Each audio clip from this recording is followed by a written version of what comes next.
Uy, bro. Tingnan mo to. May nabili ako. Nose hair trimmer. Kasi yung ginagamit ko sa ilong ko, gunting.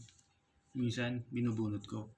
Pero nakikita ko to kasi, binili ko agad. Kaya ito na yun. So, testingin natin. Uy, nice.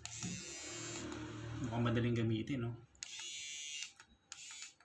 So, pipindutin mo lang siya. Dito naman, gumagana na. So, tignan natin kung masakit.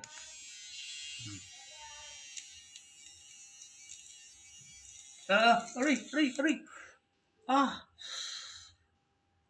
Kunyari lang. Wala naman.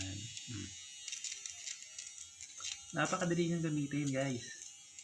Mga bro. Yung mahabang tutsang.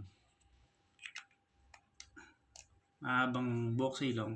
Napakadaling gamitin. Try nyo. So, pag bumili kayo nito, may kasama na siyang charging. May kasama na siyang panlinis. So, napakadaling gamitin. So, pagka nalobat, saksak mo lang, charge na siya. Kahit saan, pwede mong dalhin. Hindi ka mahihirapan. See?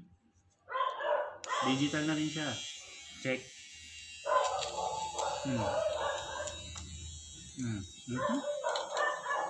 So, napakadali niyang gamitin. So, ano pang inaantay mo? Check out na.